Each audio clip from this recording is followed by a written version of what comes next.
Customer retention itu adalah sebuah cara untuk mempertahankan pelanggan kita.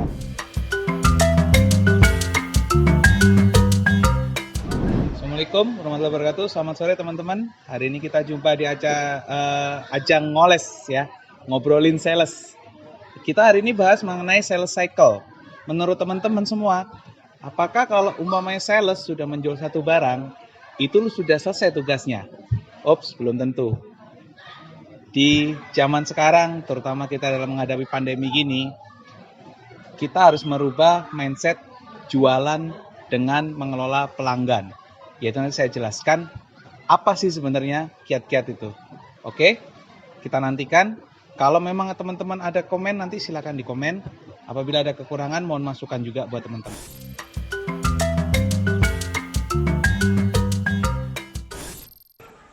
Menurut saya pribadi, lebih susah kita mencari pelanggan yang baru daripada kita mempertahankan konsumen kita yang lama.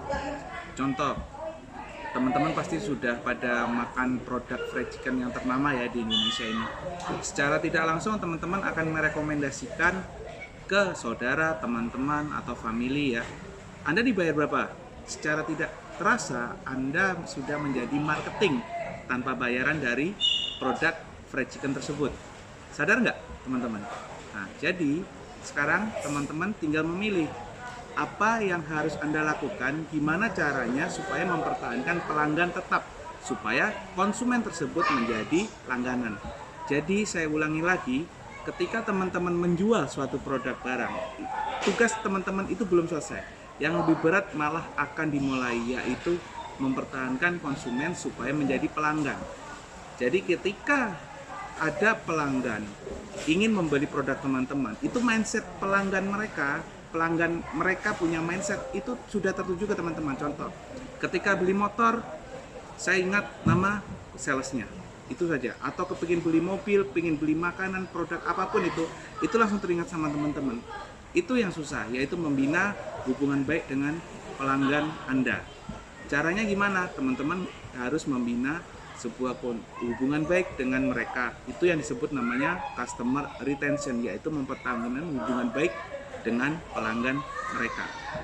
Masing-masing ada caranya. Contoh, kita harus membangun namanya emotional bond atau ikatan emosional dengan pelanggan. Nah, itu makanya teman-teman juga harus menciptakan emotional bond itu tadi dengan konsumen Anda. Jadi bukan hanya sekedar menjual atau membeli. Contoh kedua, teman-teman pernah pasti ngerasain minum soft drink di pinggir jalan sama minum soft drink di kafe. Mereknya sama, rasanya sama. Apa yang bedain? Ada yang bisa jawab? Ya, yang bedain adalah cara pelayanannya ke konsumennya. Kalau teman-teman mungkin beli soft drink di pinggir jalan dengan harga murah, harga standar, ya wajar.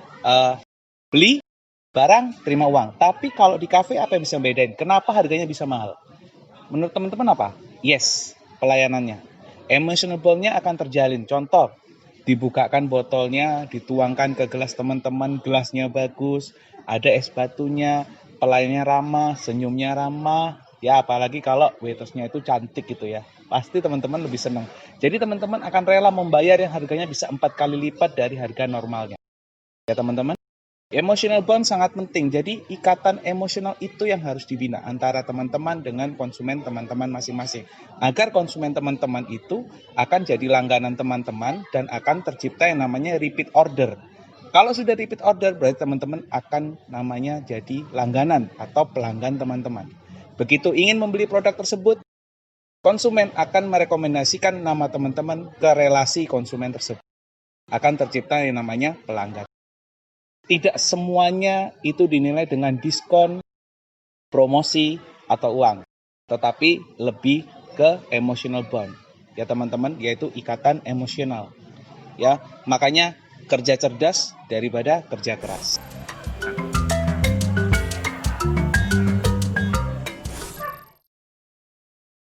Jadi, sebenarnya teman-teman kalau mau bertanya, apakah beda konsumen dengan pelanggan? Konsumen itu adalah yang membeli produk teman-teman mungkin cuma sekali. Atau yang ibaratnya sudah pernah istilahnya closing ya, closing sekali. Pelanggan. Kalau pelanggan kira-kira gimana? Menurut teman-teman apa bedanya konsumen dengan pelanggan? Pelanggan itu kayaknya sudah lebih dekat ya, kesannya emosionalnya bisa lebih dekat. Terus dia mungkin lebih akrab sama teman-teman sales ya. Teman-teman juga lebih ramah perhatiannya ke pelanggan, karena yang namanya pelanggan itu pasti sudah membeli lebih dari sekali, yaitu bisa 2 kali, 3 kali, atau 4 kali, atau dan seterusnya. Minimal dia akan merekomendasikan produk teman-teman dan nama teman-teman sales ke koleganya, atau ke saudaranya, atau ke familinya. Itu yang membedakan konsumen dengan pelanggan, yaitu setelah terjadi yang namanya repeat order. Sekali lagi, teman-teman harus bisa merubah status konsumen menjadi pelanggan agar terjadi yang namanya repeat order. Ketika teman-teman ingat nama teman-teman, pasti produknya teman-teman akan terjual atau terbantu dengan yang namanya pelanggan tersebut.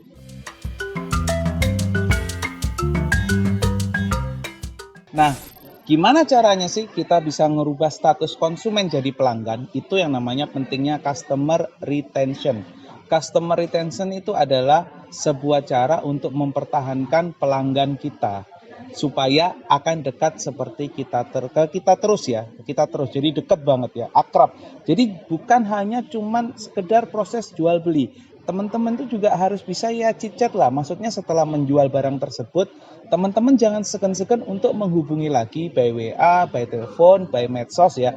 Nanyain gitu loh. Gimana nih kabarnya, atau gimana nih kira-kira teman-teman kesan setelah membeli produk teman-teman itu seperti apa. Contoh dalam dunia otomotif ya, sales otomotif, mungkin kita bisa telepon gitu ke konsumennya, gimana nih sudah pakai motor atau mobil yang teman-teman jual nih, kesannya gimana, atau kondisi kendaraannya sendiri seperti apa, atau bisa nanti teman-teman ngingetin nih waktunya servis gratis atau ketika pengurusan surat-suratnya sudah selesai. Jadi jangan hanya sekedar proses jual beli lu gue enggak, teman-teman harus tetap menjalin komunikasi dengan baik dengan konsumen tersebut supaya nanti jadi namanya langganan, sehingga terjadi sistem repeat order, yaitu pembelian berulang. Itu yang namanya customer retention, teman-teman.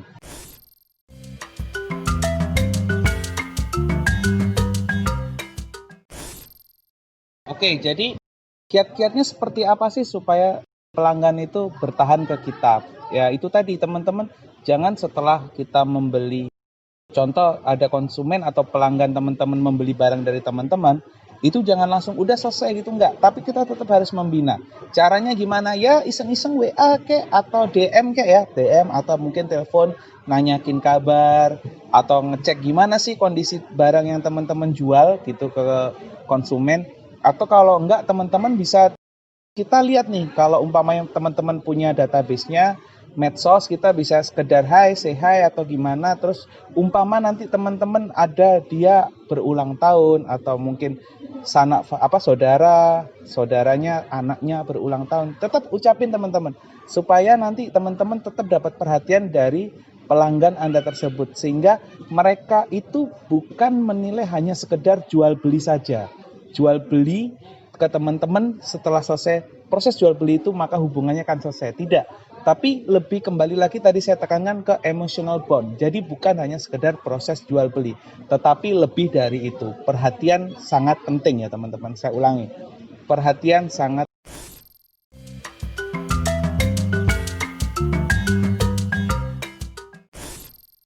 Nah, gimana sih supaya teman-teman bisa lebih terhubung? Ingat ya teman-teman ya, lebih terhubung ke konsumen sekarang bukan hanya fisik, tapi sekarang sudah dunia digital. Digitalize berarti medsos yang berbicara atau gadget teman-teman. Jadi gimana? Itulah pentingnya namanya CDB. Apa sih CDB itu? Customer Database. Teman-teman harus mendapat CDB yang valid. Valid itu dengan arti kata memang betul setiap halnya. Ya, contoh teman-teman harus tahu nih, akun FB konsumen, akun IG konsumen, minimal nomor WA atau Telegram atau nomor handphone yang lain teman-teman harus tahu. Email itu sangat penting juga. Ya teman-teman, CDB sangat penting juga dan harus bisa diutilisasi. Apa gunanya teman-teman nyimpen semua akun-akun punya konsumen kalau tidak bisa diutilisasi dengan baik? Utilisasi untuk apa? Untuk teman-teman menjaga koneksi atau terhubung dengan pelanggan tadi. supaya perhatian teman-teman agar lebih dapat ke konsumen tersebut atau pelanggan tersebut.